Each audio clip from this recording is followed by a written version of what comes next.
All right. In this section, we're going to talk about the demographics of unemployment.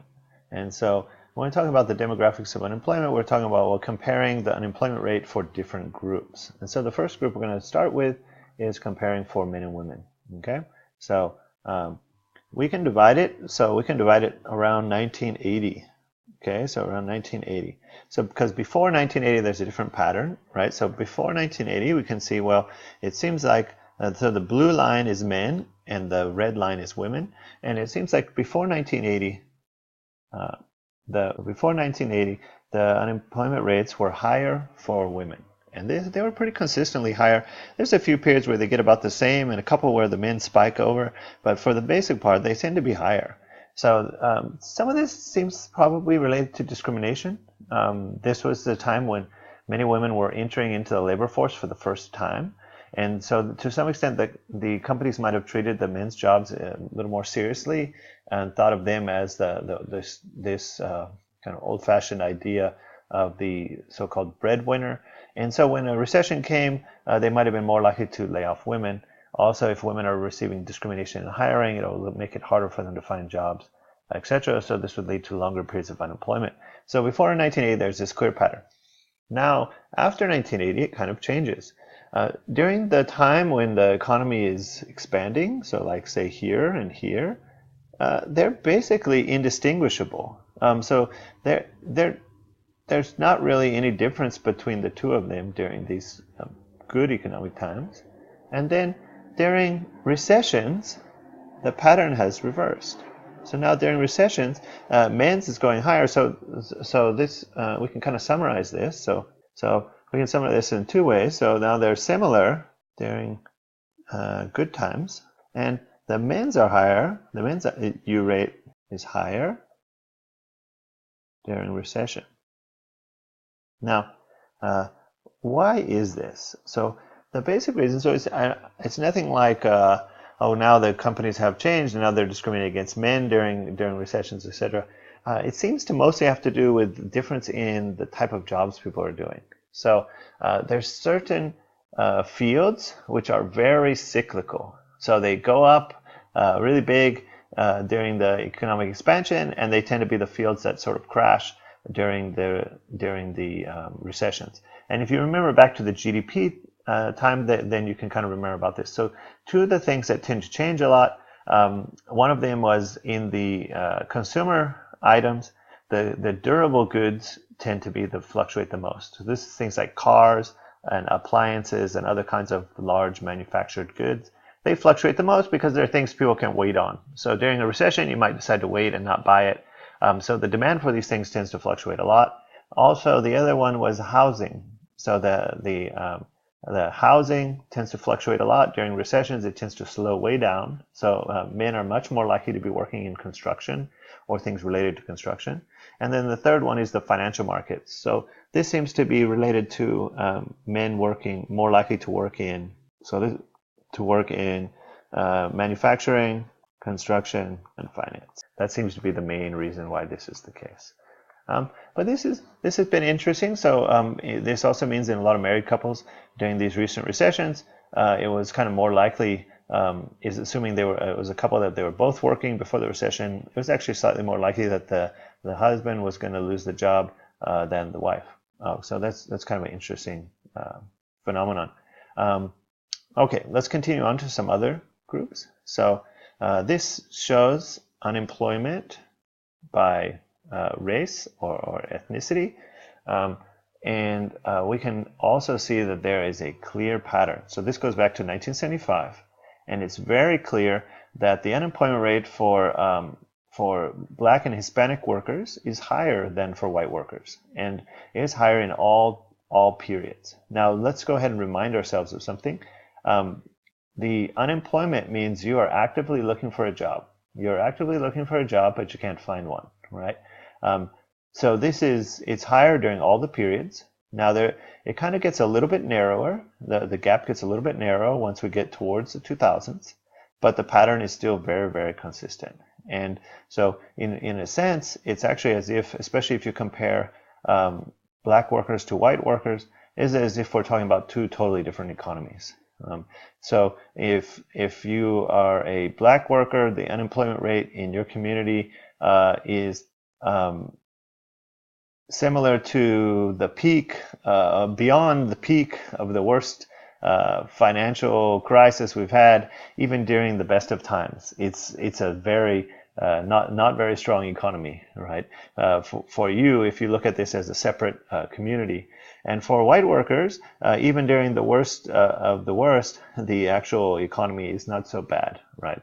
The biggest peak you got to appear at any point of time is about 8.7%. So then for the Hispanic workers is somewhere in the middle. Now what's going on here? So there's several things going on here. One of them is clearly discrimination. So there is a lot of research about discrimination in hiring, and there's research. So there's research about discrimination. So one thing we got going on here is clear there's some discrimination going on. There's a famous paper which some of you might have heard about using names, and so they change the names on resumes, and they use names that are recognizably African American and names that are recognizably most likely white Americans.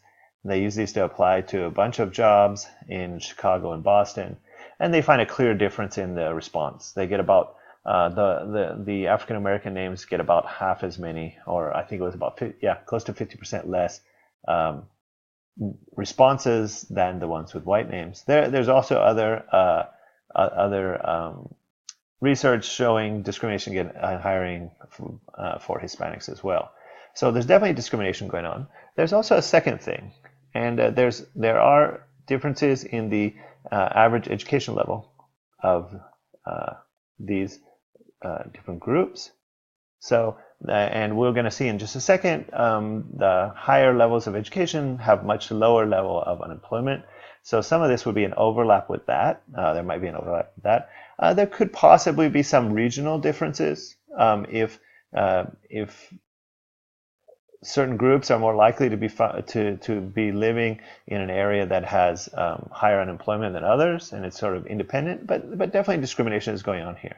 One thing to notice, the Asian group, Asian American group the data doesn't actually start until 2000, and that's because while this group is getting larger and becoming a very important part of the U.S. labor force, it was much smaller before, and so it wasn't often reported in these kind of employment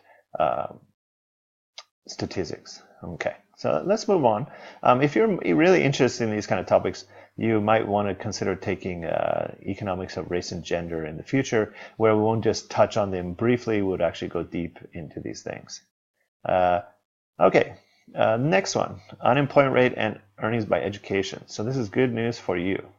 So good news for you is that you are getting more education, and therefore you are lowering the future probability that you're going to be unemployed. So we got more education, and we end up with lower unemployment and higher wages. Okay, this is clear. This is easy, and it's a really straightforward. It's a really straightforward pattern. Okay, so part of the reason is because as people have more formal education, it seems to be easier for them to retrain to other fields. So their fields they're especially if we're talking like a bachelor's degree, the skills you're learning are kind of general. You're kind of learning general skills that are applicable in a wide variety of fields. And so maybe you're in a certain field, and that field kind of takes a downturn. Well, then you can switch to something else, or there's other things you can do temporarily while you're figuring it out. So yeah, you have an office job, and then your company goes bankrupt, and you can't find another job right away, but you substitute teach for a while, or you work at a coffee shop for a while, and then you go back to school and get your master's degree, and then you find another job, right? Whereas with people with quite low levels of education, the range of which the kind of jobs they can look for, or who will consider them, is much narrower. And so they don't kind of have this option to jump to a totally different field over time. So we do see this clear pattern. I didn't show you the data over time, but this pattern is consistent over time as well. The high school and below always has the highest unemployment rate, and the bachelor's degree and above always has the lowest one. So yeah, good on you. Keep studying, finish school. This will make a really big difference. And then finally is age. So there's also a very clear pattern that younger is more unemployment, right? So the younger workers, and we get higher unemployment. And this is a very clear pattern. So the blue line is 16 to 24, where a lot of high school and college students fall into there. Unemployment rates are much, much higher. There's a lot of reasons. One of the reasons is many workers are coming into the workforce for the first time. They don't have a lot of skills. There's also maybe teenagers have a reputation for not being the most responsible people in the world. And so they're kind of the last resort for hiring in many cases. So even their rates tend to spike a lot during bad economic times, but they have a high unemployment rate even in the best of times, right? So there's other factors involved, but it's mostly that. It's mostly that they lack experience, and also maybe the reputation of these younger workers amongst the employers is not that great. But we see something interesting is the unemployment rates continue to fall, and this is again this is consistent as we go in the 20s and the 30s and into the 40s. It tends to be that the older workers have a lower unemployment rate, even though the difference becomes much smaller later on. So yeah, something interesting. So hopefully you enjoyed this overview of the demographics. If you're like I said earlier, if you're very interested, especially in gender differences, racial differences, education differences, etc., you probably would like to go ahead and take the Economics of Race and Gender course that's offered